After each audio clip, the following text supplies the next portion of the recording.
Best brain है chartered accountant, क्योंकि chartered accountant होना इस देश में आईसीएस होने से ज्यादा मुश्किल है।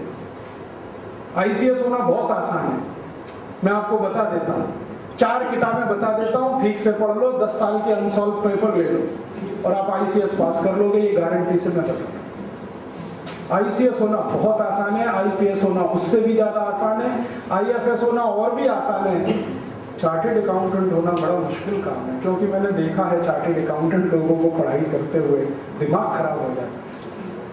5 साल 6 साल 7 साल जिंदगी जो है कचूमर निकल जाता है। तो इतना अच्छा ब्रेन, और आपका ही ब्रेन है जिसको मल्टीनेशनल हायर करते हैं, 10-20-50 हजार या लाख रुपए महीने पे आप उनके लिए काम करते हैं और बेस्ट प्लानिंग बना के देते हैं। तो मुझे ऐसा लगता है कि आप 1-8 लाख रुपए में उनके लिए काम करें तो देश के लिए क्यों नहीं काम कर सकते। तो आप कहेंगे जी देश पैसा थोड़ी देगा, लेकिन देश आपको सम्मान तो देगा। सम्मान तो पैसे से बड़ा होता है ना। हर व्यक्ति जिसके पास बहुत पैसा है, मैं उसको पूछूं अब क्या चाहिए तो कहता है सम्मान चाहिए। तो मैंने कहा वो तो बिना पैसे में मिलता है, उसके लिए पैसा कमाने की जरूरत नहीं है। आप समाज के लिए काम करने लगो, देश के लिए काम करने लगो, इतना सम्मान मिलेगा। आप बोलोगे जी पानी चाहिए तो लोग दूध पिलाएंगे, आप बोलोगे दूध चाहिए तो बासुंदी खिलाएंगे। आप कहेंगे कि मुझे जाने के लिए कार चाहिए तो आपके लिए चार्टर्ड प्लेन दे के लाते कि आप काम तो करो देश के लिए। इस देश में सम्मान उन सबको मिलेगा जो काम देश के लिए करे। तो आप देश के लिए एक ऑल्टरनेट प्लानिंग करो। मेरा तो ये कहना है कि ये जो मनमोहन सिंह की प्लानिंग है, इसके पैरेलल एक प्लानिंग करो कि इस देश में मनमोहन सिंह कहता है कि 10% का ग्रोथ रेट हम लाएंगे, तो आप एक ऐसी प्लानिंग करके दो कि 10% का ग्रोथ रेट हम भी ला सकते हैं दूसरे तरीके से, जिसमें भारत भी बचा रहे, भारतीयता भी बची रहे, भारत के किसान भी बचे रहे, आगे बढ़े, भारत के उद्योग भी चलते रहे, छोटे व्यापारी छोटे लोग मरे नहीं और आगे बढ़े, तो भी हम 10% ग्रोथ रेट ला सकते हैं। इसमें आपका ब्रेन लगे और ये कोई ड्राफ्टिंग आप करो तो मैं पूरे देश में लाउड स्पीकर की तरह से उसको बोलूंगा। मैं बोलूंगा कि देखो नागपुर के चार्टर्ड अकाउंटेंट्स ने ये प्लान किया है पूरे देश की इकोनॉमी के।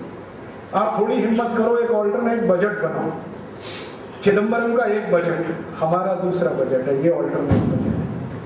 आप उनकी जो टैक्स प्लानिंग है ना, उसके पैरेलल आपकी टैक्स प्लानिंग बनाओ, और ये सब हम कर सकते हैं, इसमें कुछ मुश्किल नहीं।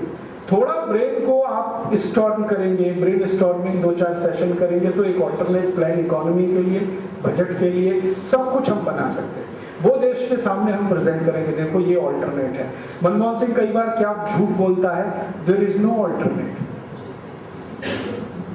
बोलता है यही रास्ते पे चलना है, भले कुएं में गिरे, कहता यही ऑल्टरनेट है, ही नहीं कोई ऑल्टरनेट मेरे पास। तो आप जवाब तो दो कि हाँ देयर इज ऑल्टरनेट है। टैक्स स्ट्रक्चर ऐसा हो सकता है, प्लानिंग ऐसी हो सकती है, तो भी ग्रोथ रेट आपका कम नहीं होगा। ऐसा एक ऑल्टरनेट हम बनाएं। मैं भी आपके साथ थोड़ी बहुत उसमें मदद कर सकता हूं, ज्यादा तो नहीं लेकिन थोड़ी बहुत कर सकता हूं। हम सब मिलकर एक बड़ा ड्राफ्ट कर सकते हैं, पूरे देश के सामने उसका प्रेजेंटेशन हो सकता है। जैसे उदाहरण के लिए हम हिंदुस्तान को रीशेप करें, सॉरी इकोनॉमी को रीडिजाइन करें, तो उसमें सबसे पहला पॉइंट कि सारे इनडायरेक्ट टैक्सेस को मर्ज कर दें। एक छोटा सा सुझाव, मान लीजिए पूरे इनडायरेक्ट टैक्सेस को हम मर्ज करते हैं, सिंगल पॉइंट टैक्स करते हैं, उसका कुछ नाम रखते हैं, ट्रांजैक्शन टैक्स या XYZ। फिर आप देखो इकोनॉमी कैसी होती है।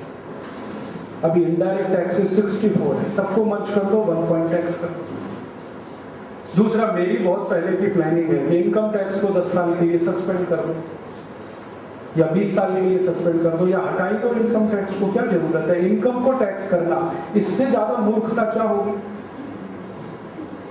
सोचो ना, किसी को आप रोक रहे हो कि तू मत कमा, यही तो हुआ ना। तो इनकम को क्यों टैक्स करना, एक्सपेंडिचर को टैक्स कर दो या सारे टैक्सेस को मर्ज करके सिंगल पॉइंट टैक्स कर दो। तो जैसे ही आपके सारे टैक्सेस खत्म होके एक टैक्स हुआ, आप देखो इस देश में ग्रोथ रेट तो 25-30% पहुंच जाएगा, क्योंकि सारा का सारा धन जो इधर उधर छुपा पड़ा है, डेड इन्वेस्टमेंट है, वो सब पाइपलाइन में आ जाए। आपको किसी से भीख मांगने की जरूरत नहीं है। रोज हमारे प्रधानमंत्री गाना गाते हैं एफडीआई चाहिए, एफडीआई चाहिए, एफडीआई। ये गाना कुछ इस तरह का है कि किसी मरीज के शरीर में खून नहीं बन रहा है, बाहर से बोतल पे बोतल चढ़ाते जाओ, चढ़ाते जाओ, चढ़ाते जाओ। कितने दिन चढ़ाओगे? बाहर के खून से किस मरीज को कितने दिन जिंदा रखोगे? अगर उसका शरीर खून नहीं बना रहा है तो सोचो कि इसमें कहां प्रॉब्लम है। हमारी इकोनॉमी में पैसा नहीं पैदा हो रहा है और हमें विदेशी पूंजी के लिए बार बार भागना पड़ रहा है, तो इकोनॉमी में कहां रुकावट है कि पूंजी जनरेट नहीं हो रही? वो रुकावट दूर कर दो, पूंजी बनने लगेगी, तो ये भीख मांगना बंद हो जाएगा। और मुझे लगता है कि भारत की इकोनॉमी में सबसे बड़ी रुकावट है वो टैक्स सिस्टम में है। इतना कॉम्प्लिकेटेड टैक्स सिस्टम जो भारत का है दुनिया में शायद किसी देश का नहीं है। जो जो देशों ने टैक्स सिस्टम सिंप्लीफाई किया है वो सब बहुत तेजी से आगे बढ़े हैं हमारी आंखों के सामने। हम भी टैक्स सिस्टम को सिंप्लीफाई करें, बहुत आराम से ये होगा। दूसरा, भारत से जो काला धन बाहर जा रहा है ब्लैक मनी के रूप में स्विस बैंकों में, इसको वापस मंगा दें, रास्ते बंद कर दें काले धन के ले जाने के। एक ही रास्ता, इनकम टैक्स खत्म कर दो, धन काला रहेगा ही नहीं तो बाहर जाएगा ही। जिसके पास जितना पैसा है या तो वो मार्केट में लगाएगा, धंधे बढ़ाएगा, उत्पादन बढ़ाएगा, व्यापार बढ़ाएगा, नहीं तो मजा करेगा, तो खर्च करेगा, तो भी पैसा इकोनॉमी में आएगा, और नहीं तो जमा करेगा तो बैंकों के पास आएगा, बैंक उस पैसे को देश के लिए उपयोग कर लेंगे। तो ये इंटरनलाइजेशन होगा इकोनॉमी का।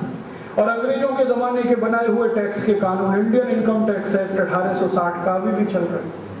एक्साइज ड्यूटी अंग्रेजों के जमाने की अभी भी चल रही है। ये इतने पुराने कानून चलाने की कोई जरूरत नहीं है, बदल दो। विदेशी कंपनियों के लिए रात दिन नए नए कानून बन रहे हैं, लेकिन अंग्रेजों के बनाए हुए सारे कानून अभी भी चल रहे हैं। तो आपके लॉज और रेगुलेशंस में लिबरलाइजेशन करो, इंटरनल लिबरलाइजेशन करो, टैक्स सिस्टम को मर्ज करके सिंगल पॉइंट कर दो, फिर आप देखो इस देश की इकोनॉमी खुद पैसा पैदा करने लगेगी। एक आध कोई और काम हो सकता है, 1000 रुपए का नोट हमने चला दिया, इसको बंद कर दो, 100 रुपए से ऊपर का कोई नोट नहीं होगा इस देश की इकोनॉमी। आप जानते हैं अमेरिका कितनी लिबरलाइज इकोनॉमी है, फिर